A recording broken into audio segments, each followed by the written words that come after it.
Panibagong dagok kay Senator Amy Marcos. Matapos matalo ang Duterte Bloc sa botohan sa Senado, ito naman ngayon, Ombudsman, ibinasura ang kaso na final ni Senator Amy laban kay Secretary Jesus Crispin Remulla.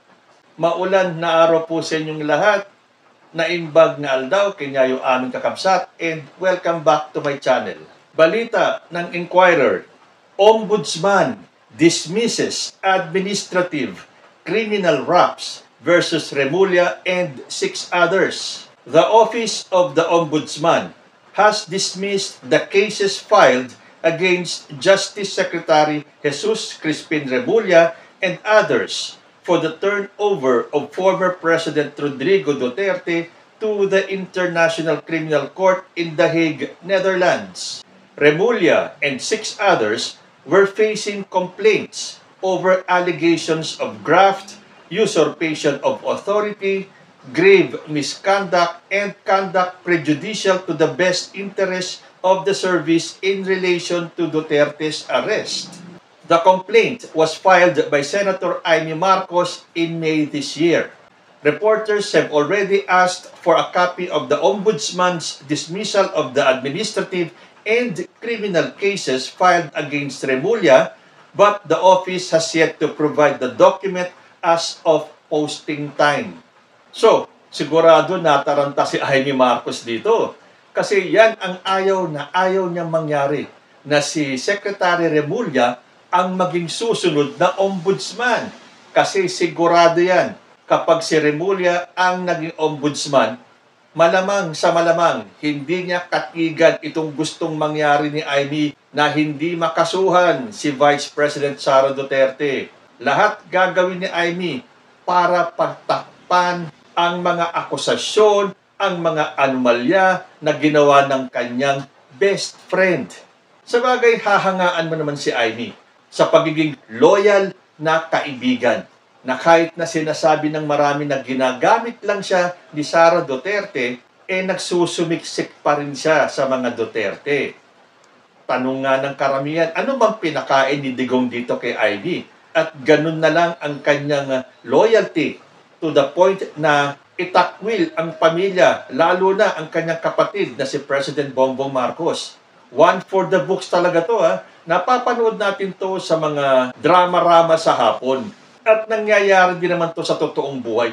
Pero sa ganito kalaking scope, at mangyayari pa ito sa pamilya ng mga Marcoses, matapos ng dekadang paglaban ng mga Marcoses sa kanilang mga kaso, na halos naubos na at ibinasura na, at ngayon nakabalik na ang mga Marcos sa Malacanang, saka naman nagkaganito si Amy Marcos. Ang dami tuloy mga kababayan natin ang nagko-conclude na inggit ang nasa kalooban ni Amy Marcos para siya magkaganyan. Mantakin ninyo, ang taas ng tingin ng taong bayan sa mga Marcoses, and then suddenly, meron isang black sheep of the family. Sabagay, lagi pong meron black sheep sa isang pamilya. At sa kaso ng mga Marcoses, wala nang pakialam si Amy Marcos sa kahihiyan na ibinibigay niya sa pamilya niya. Basta makuha niya lang yung gusto niya. Yung bang tingin mo may plano si Amy at itong sila Sara Duterte, hindi na pagbigyan. So kailangan kalabanin at ibagsak si Bongbong Marcos na hindi nila magawa-gawa at hindi sila magtatagumpay dahil si President Bongbong Marcos po ay langit. Ang Diyos ang nagtalaga dyan. At kung bubuksan nyo lang naman talaga ang inyong mga mata at isipan, nakikita nyo naman na ginagawa lahat ng ating presidente ang paraan.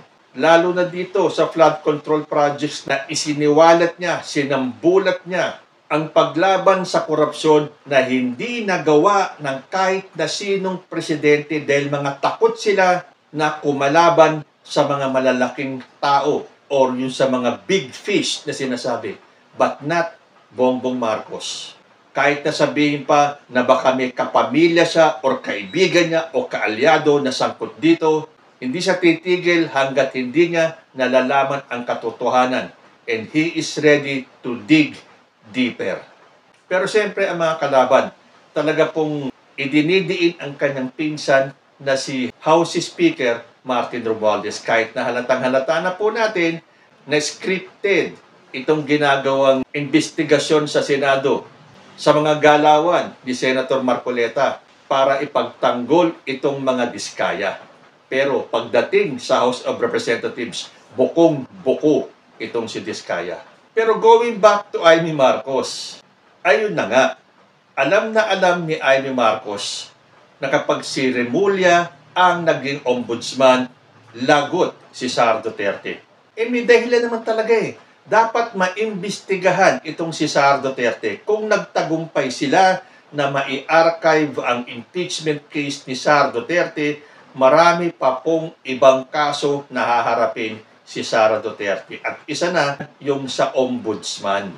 Kaya kahit na anong pantatakip ni Amy Marcos, yung mga dahilan niya na kapag si Remulla ang naging ombudsman, gagawin daw lahat ni Remulla para makulong itong si Sara Duterte para hindi makatakbo sa 2028. Ayun, doon obsessed si Amy Marcos. Yung patakbuhin si Sara Duterte sa 2020. Akala mo naman sa nangyayari ngayon, mananalo pa si Sara Duterte? Sabagay, sana matuloy, 2028, magkaalaman. Akala nila ganun pa kalakas ang puwersa ni Sara Duterte, ni hindi nga siya makapagtawag ng totoong people power. Noon pa man, alam na natin na gusto nilang ibagsak si President Bongbong Marcos at iupo agad si Sara Duterte. Huwag nang paabuti ng 2028 kasi ang gusto nila, pag naupo si Sara Duterte ngayon, siya ang tatapos sa termino ni Bongbong Marcos at pagkatapos yan, tatakbo ulit sa 2028. Di ang haba nga naman ng kanyang magiging termino. Ginagaya nila si Gloria Macapagal Arroyo. Pero kung nagtagumpay si GMA nung panahon ni ERAP, definitely hindi po sa panahon na ito. Maganda nga yan Makita natin ang totoong pulso ng bayan. Huwag lang magkaroon ng hocus-pocus. Dahil nakita naman natin, napapabalita dyan, talagang lalabas ang pera. Gagawin ang lahat para i-destabilize ang gobyernong ito, palabasin na masamang presidente, na corrupt na presidente, na weak leader na presidente, itong si Bongbong Marcos. Kung mapapansin ninyo, kalahati na lang ng termino ni President Bongbong Marcos, siya pa rin ang nakaupo. So, ibig bang sabihin nito, malakas na ang tsansa ni Secretary Remulla na maging susunod na ombudsman? Aba, hindi po papayag si Amy Marcos na basta-basta na lang na matalo siya sa kasong ito. Dahil sabi po dito, in a statement, Senator Amy Marcos disclosed that the ombudsman junked the cases.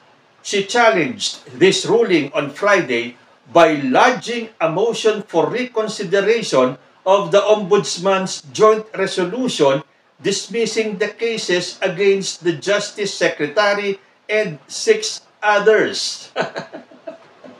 Ay nako, immediately yata pagkalabas ng desisyon, nag-file kagad ng motion for reconsideration itong sa Amy Marcos. Sabi kasi ni Senator Ivy, under the rules of the Office of the Ombudsman, a motion for reconsideration may be filed within 5 days from notice of the decision. I filed my motion for reconsideration within the day the decision was rendered. It was clearly filed on time. Kitang-kita niyo yung takot ni Amy Marcos.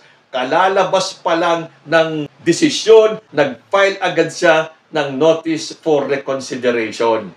Kitang-kita po yung takot ni Amy, no? So sabi pa niya, with this, Remulla still has a pending case before the ombudsman. Any ombudsman clearance to the contrary is simply untruthful, and the people who will issue such a clearance are complicit in this deception. So ano ba ibig sabihin ni Amy Marcos dito? Ulitin ko tapos bigyan nyo nga ako ng paliwanag. Sabi niya, any ombudsman clearance to the contrary is simply untruthful, and the people who will issue such a clearance are complicit in this deception. Aba, pinapakita lang ni Amy Marcos na hindi siya marunong tumanggap ng pagkatalo. Dahil sabi niya, kung maglalabas ng clearance ang ombudsman na hindi aayon sa gusto niyang mangyari, ay untruthful daw. hindi daw makatotohanan at yung mga tao na mag-i-issue ng clearance na yon ay kakuntsaba ng panloloko na to. Ano ba Tagalog ng deception? Panlilin lang. Bakit ganyan ay ni Marcos? Bakit hindi ka marunong tumanggap ng pagkatalo? Akala mo kasi ikaw ang nakakaalam ng lahat. Sana ikaw na lang ang tumakbong ombudsman.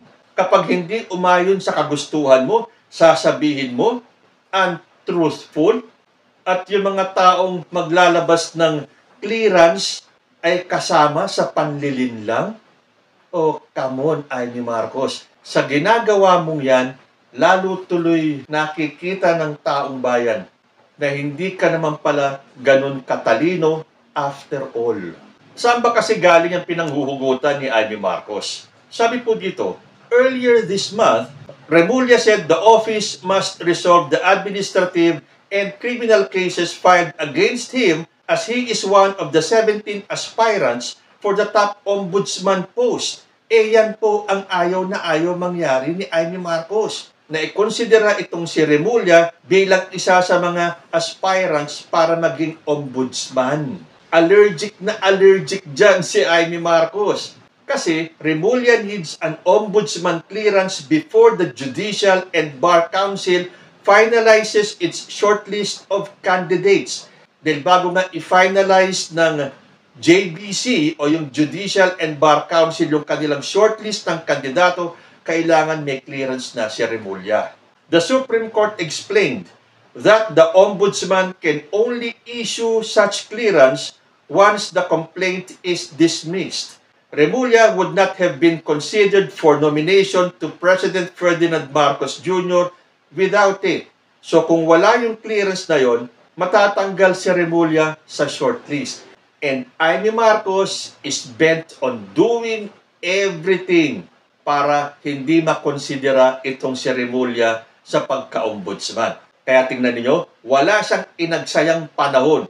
Pagkalabas ng desisyon, file kagad siya ng MOR. Ganyan katakot si Amy Marcos. Dahil nga naman, kapag clear na si Remulla at mapasama siya sa listahan ng JBC, malaki ang posibilidad na piliin ni President Bongbong Marcos si Remulla bilang ombudsman.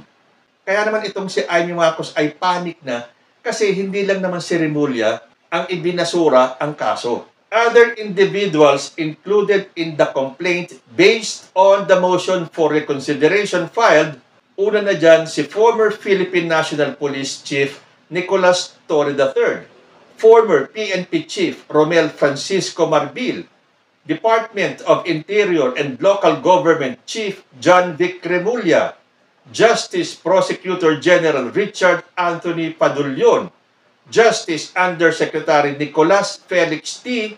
at si Special Envoy on Transnational Crimes Marcos Lacanilao. Sa mga taong nito, ang bigat-bigat ng loob at dugo nitong si Amy Marcos. Hindi siya papayag na matalo siya. Paano nga kung magdesisyon ulit ang korte at tuluyang ibasura ang kaso ni Remulla at ang mga taong kasama sa kasong final ni Senator Amy Marcos? Ano na kaya ang susunod na hakbang ni Amy Marcos? Alam niyo, para sa akin, okay na sana na mag-file siya ng motion for reconsideration Kaya lang itong kanyang sinabi, pinapahalata lang talaga ni Amy Marcos na siya ang isang tao na hindi tatanggap ng pagkatalo.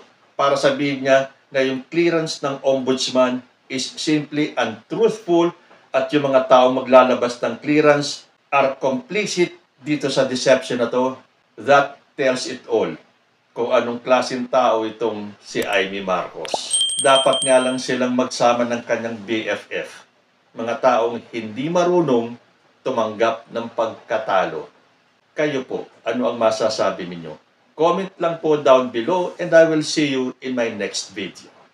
Diyos ti Agni.